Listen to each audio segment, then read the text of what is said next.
namamalimos doon. Biro mo, 20%. Tapos isa lang Ginawang 19%. Bako, parang nakakaloko pa eh.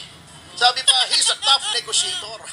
Tough negotiator, 1%. 1%. Pagkatapos, yung pasok naman ng mga kalakal ng Amerika dito sa Pilipinas, 0%.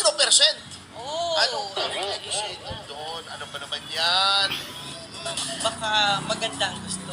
Hindi, alam mo, nagtataka rin ako. Ala ko ba special relationship meron ang Pilipinas at ang Amerika? Bakit tayo pinarurusahan? Eh, ang liit lang po ng trade deficit. Di ba kaya may tarifa po? Kasi may trade deficit ang Amerika.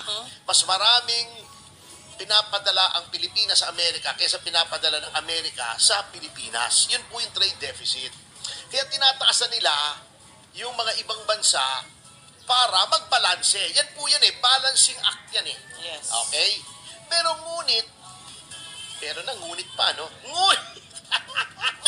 Redundant! Redundant! Okay. Bakit ganon? Eh, ang liit lang naman kung ikukumpara sa ibang bansa ang trade deficit Ayun. ng Pilipinas sa Amerika. Ito ha, tingnan natin. Ang trade deficit ng Vietnam sa Amerika ay napakalaki. 123.5 billion. Oh, Oo, mas maraming pinapadala ang Vietnam sa US than vice versa. Parang China yan eh, malaki yung trade deficit. Pero mas malaki siyempre ang China, di hama. Okay ha? Ang Japan, siyempre may Toyota, maraming mga Yes, Japanese apo. na gawa, mga electronics. 69 billion. Yan. O, kaya hindi ko nakakalimutan yan eh, 69 billion ang trade deficit. Madaling tandaan, 69. O, kasi yin and yang eh. O, Siguro dyan, ha? O, 69, di ba? O, di ba, yin and yang, parang 6 at saka 9 yung sa Chinese. O, di ba? O. Ang Indonesia mismo, 17.9 billion. Mas malaki. Alam mo ba kung magkano ang trade deficit lamang? Hindi ko nilalaman kasi bilyong dolyar din.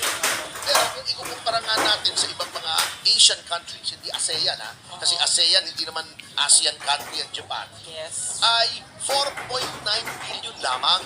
Okay.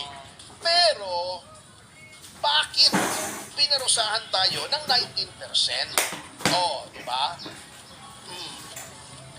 Ito mo ha, ang imports natin galing sa Amerika ay 9.3 billion ang pumapasok dito. Ang Vietnam, 10 to 13 billion ang pumapasok. Indonesia, mga ganun din, 10 billion. Oh, pero bakit ganito ang nangyari? Kala ko ba, special tayo sa US? Di ba? Anong ginawa natin para sa US? Siyam na EDCA sites. Ang binigay natin. Oo, ang Vietnam ba may EDCA? Wala. Ang Indonesia ba may EDCA sites? Wala. Matalino sila eh. Yun lang. Oh, di ba? Ayaw nilang masangkot sa gera na hindi naman sila kasali. Na hindi naman sila ututo. Meron pa tayong magkakaroon ngayon ng missile and ammunition hub. Gagawa na ng mga bala dito. Grabe. Ano ba yung naisip Oo. nila? Di ba? Opo. Oh, right nakakatakot now, yan. may mga naka-imbak na mga bala, mga missile dito. Di ba? Sinabi naman eh. Oh, gagawa pa ng bala rito. Yun ang napala natin. At inaaway pa natin ang China dahil sinusulsulan tayo ng Amerika. Oh, ang napala natin, 19%, 1% lang ang binawas. Oh, di ba? Gawawa naman tayo. Samantalang, kita mo ha, di ba sabi nila magaling siya mag-negotiate si Pangulong Marcos. Eh bakit ang Vietnam na napakalaki ng trade deficit with the US, una pinatawan niya ng 46%. Siyempre, malaki trade deficit. Nag-negotiate sila. Naging 20% na lang. Oh, grabe. O, di ang nabawas ay 26%. 26%. Yes. O, kontra sa 1% natin. O. Ang Indonesia, nag-negotiate din. Hindi pa pumunta yung Pangulo ng Indonesia, tawag lang sa telepono. Wow. Tinawagan lang. Bongga. Oh, paring Donald, kumusta ka dyan? Wow. Abay, loko ka. 42%. Oh, anong ginawa? Tawag lang. Ginawang 19%. Baga Pantay sa walang atin. effort. Walang masyadong effort. Oh, lumaki lang yung bill niya sa telepono siguro kasi Yun lang. ano, Malaki. ano, Long distance. international call eh. Oo. From 42, naging 19%. Oh, di pantay lang sa atin. Tawag lang. Si Pangulong Marcos pumunta ba ron? Katakot-takot bandala. May dala pang Maltese. Hindi yung aso, ha? Pero attorney, palagay ko hindi alam ng presidente yan. Yung mangyayaring yan. Hindi niya alam, presidente siya.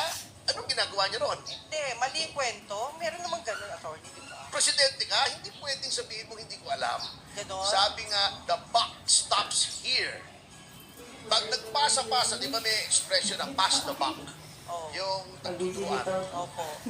Sabi nga ni Truman, the buck stops here. Dito titigil yung turuan.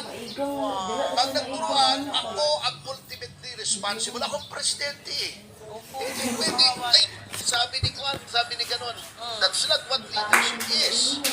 Ang leadership, alam mo nangyayari at you base your decisions on facts, not on correct facts. Eh, siya naman ang pumunta eh. Si Romualdez ba, bakit nakipag-negotiate? Si Malay. Malay. O, yung DFA ba nating sekretary nang mag-negotiate? Si Teodoro ba nakipag-negotiate? Siya ang kaharap ni Trump, hindi naman to. He is the president. He is the chief executive. Hindi nyo pwedeng sabihin, naku, mali yung binigay sa aking informasyon. Opo.